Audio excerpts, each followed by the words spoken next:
Well, thank you very much, Mr. President. It's an enormous pleasure to be back here on this great occasion, partly to give thanks to the Mitsubishi UFJ Trust and Banking Corporation, who Sir Peter Tapsell, who is sitting on the front bench almost opposite me, who was given his first paper speech by my father, I'm pleased to say, organised 25 years ago. 25 years ago when I was here, you'll be appalled to know of all the things that happened, the worst, was when the ceiling of the bar fell in. Now, this had two disadvantages. One, for the people sitting underneath it. It was somewhat uncomfortable for them and not the result of the beer. The second, which upset even more undergraduates who had just paid their subscription, was that the bar was closed for a period, causing considerable inconvenience. And thanks to the enormous generosity of Mitsubishi UFJ, the Union Building is now in really first-class condition, and I'm really honoured to be here to thank them on behalf of everybody and to thank Sir Peter for having managed to do it. And then to talk on my favourite subject, which I can do for many hours, but I'm told I've only got 10 minutes. Fortunately, so much of the argument has been made by my honourable friend, the member for St Peters, who put the case with admirable brevity and wit. The honourable gentleman, the member from Lincoln, unfortunately was not as accurate in what he had to say. Just sort of little points that one picks up. He was unaware that Scotland had more Conservative MPs than Labour MPs as late as the 1950s. So it's not the case that Scotland has always been this socialist haven. That's a very modern innovation and a sorry one for the Scots. He talked about the common fisheries policy. This is the first time I've ever heard anybody tell our bankrupted fishermen who have been put out of business by the European Union that it's good for them because they can go and fish in Spain. No, it's not good for them because they can go and fish in Spain. It's bad for them because we used to have the greatest fish resources in our territorial waters, which have been taken by industrial Spanish fishing. So we have bankrupted our fishermen, not given them this great hope. And then Croatia.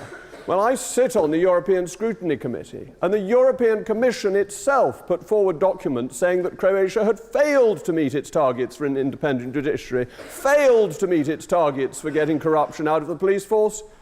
Oh, but we'd let them in anyway because we believe broadly in enlargement, and the process has gone on so long now it'd be a frightful bore to stop. So it's not something that makes people do what they say, it's something that supports the European Union in getting what it wants and following its policy objectives.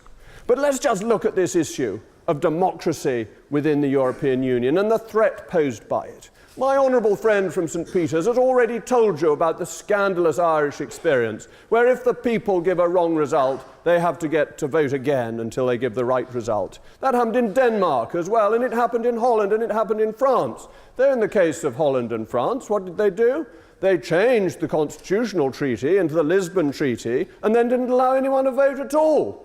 So you just push it through because if the electorate don't like it, well, you try and get another electorate who may like it. But the whole basis, the structures are not democratic. Let us take the three pillars.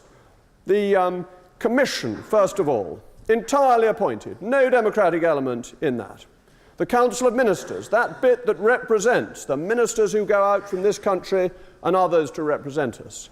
Decision-making in the Council of Ministers is now almost entirely made by qualified majority voting.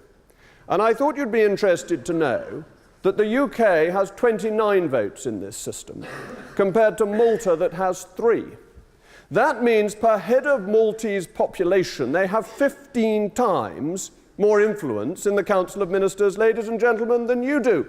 So we're back to rotten boroughs, really, not a bad thing, you may say.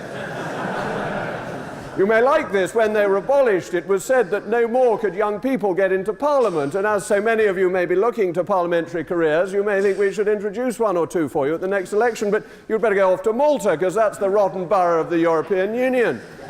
When it comes to the European Parliament, they're not 15 times better represented than us, it's a more modest 10 times better represented than we are. So what sort of a democracy is that? It's not one person, one vote, it's a gerrymandered voting system to support the objectives of the European Union.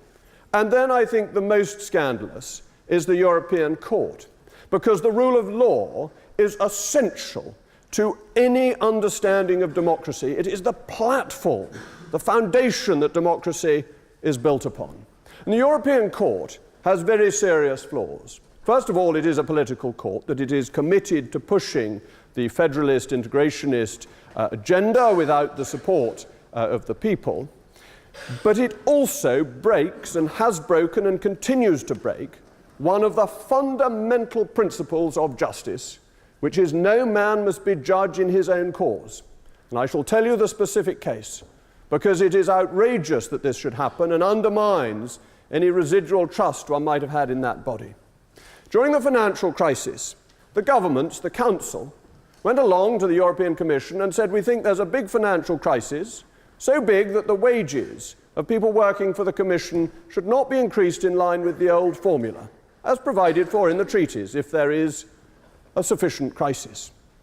The Commission, whose salaries were about to be cut, said, no, we don't want our salaries cut, thank you very much, and they took the Council to the European Court. The European Court, the judges sat there, thinking if we agree with the Council, we will cut our own salaries. So even at the worst financial crisis in most of our lifetimes, the court ruled it was not sufficient, and they ruled that they should be paid more, undermining that fundamental point of justice. Nemo judex in causa sua, as I'm sure all the lawyers say. Different type of sewer that the judges live in, as far as I can tell. And let me move on from that to what is being done by the euro. Because my honourable friend from St. Peter's talked about Mario Monti. Now I imagine this distinguished audience, the cream of the intellect of not only the nation but the world, would not be the fan club of Mr. Berlusconi. Indeed, if I were to do a poll, I doubt there would be many putting their hand up to say that they thought he was a great and decent and honest man. They may disapprove of his private life. They may think it was not quite a way a gentleman behaves. But nonetheless, Mr. Berlusconi was democratically elected, and it was not for the European Commission to say he must go and we're going to put in our man, we're going to put in Mr. Mario Monti. Governments, democratically elected, have been thrown out in Greece as well.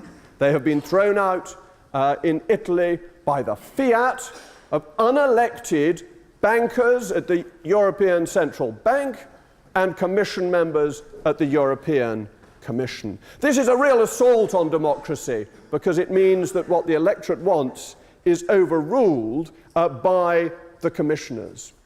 For our own people, one of the main purposes of a Member of Parliament is to provide redress of grievance.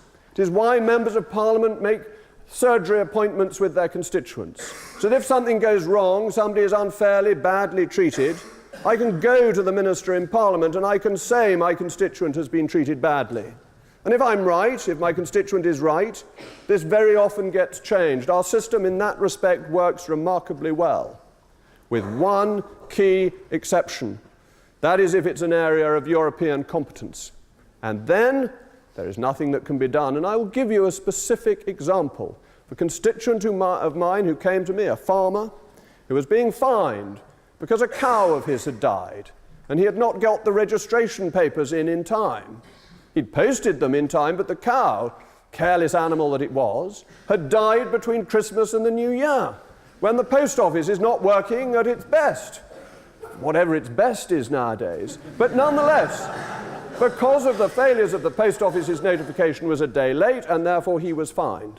I wrote to a very good minister, actually a Lib Dem minister, but nonetheless a very good, able man.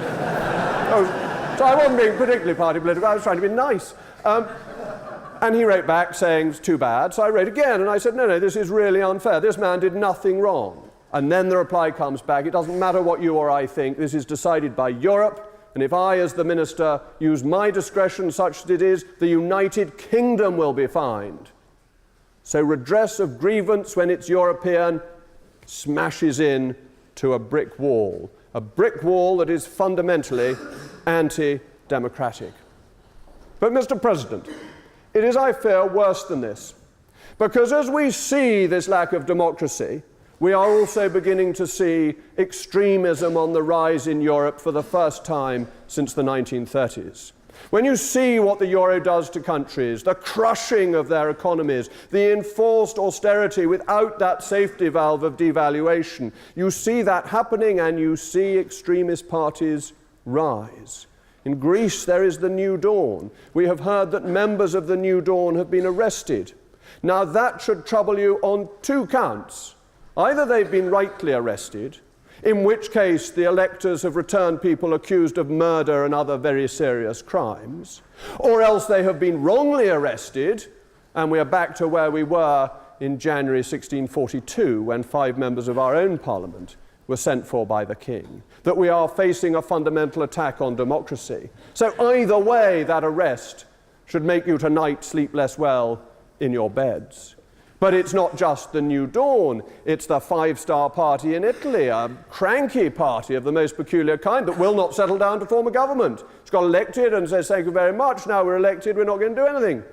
Well, not really a very good way to run a country. And why has it come about? Because of the pressures of the European Union bearing down on the democratic systems of the Italians. And in France, Miss Le Pen, taking on the mantle of her father, now has about 25% in the opinion polls for those looking to vote in European elections. So what is this great experiment doing? It is helping once again the rise of the extreme right and in some cases the extreme left. That is the threat to democracy that is there, that is coming, that is deeply destructive. But the fundamental problem, the real issue at hand tonight, is that there is less democracy in this country because of the European Union. Because, ladies and gentlemen, however you vote at the next general election, 60% of our laws, and some say higher, is made on the basis of European agreements where the Maltese proportionately outvote us 15-1. Whoever you vote for matters less than whoever somebody in Malta votes for about the laws of our country. And if you're unsatisfied with that, if you want it changed, I can't give you any redress because the United Kingdom Parliament, the most ancient democratic parliament in the world, has been made powerless.